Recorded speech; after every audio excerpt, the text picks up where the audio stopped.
de faire un test 4 jours après votre arrivée et d'éviter tout ce qui est bar et restaurant la première semaine. Donc je vous donne ceci, vous avez la liste des labos et vous pouvez vous faire tester juste ici si vous voulez. Bonne journée monsieur, au revoir.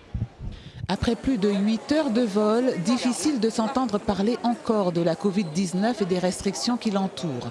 Alors la démarche des acteurs de l'Agence régionale de santé, un savant mélange de cordialité, de persuasion et d'organisation dans un ensemble aéroportuaire. Il faut contrôler les gens qui arrivent sur notre territoire. Mais il faut s'organiser. Ce n'est pas à la PAF de faire le contrôle Covid. Ce n'est pas à la PAF, c'est à Air France ou à l'ARS. Ce n'est pas à la PAF de le faire.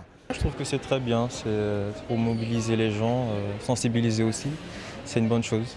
Ils ont eu le temps de vous dire qu'il serait bon de refaire un test dans les 7 jours. À l'instant, oui. Mais vous en pensez quoi? Ben, si je peux le faire, je le fais. Je trouve que c'est bien, il faut suivre les personnes, surtout les voyageurs qui viennent de l'étranger ou même de la métropole. L'adhésion de certains va même jusqu'à se faire tester à leur descente d'avion au laboratoire prévu à cet effet. Une démarche qui relève de l'exception. On a fait 2 avions, là, on a eu 5-6 personnes, hein, c'est ça. Hein.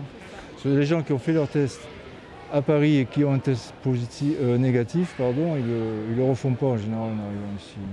Sauf quelques-uns qui veulent vérifier, qui veulent être sûrs, donc ils le font. On a aussi le dispositif dans le hall de l'aéroport qui permet de faire des tests Covid à toute heure de la journée. Que ce soit des gens qui prennent l'avion ou des gens qui ne prennent pas l'avion d'ailleurs. Cette nouvelle campagne de l'ARS doit durer 15 jours. Il en est ainsi à chaque arrivée, soit 3 fois par jour, 7 jours sur 7. Un bilan permettra de l'ajuster. Dès lors que nous aurions la certitude que cette campagne est efficace et bien acceptée et qu'elle produit des résultats, nous n'aurons aucune difficulté à la prolonger.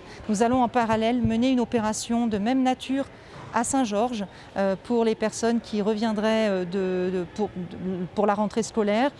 Des conditions qui permettent de gérer la crise sanitaire en Guyane et qui sont encore amenées à évoluer.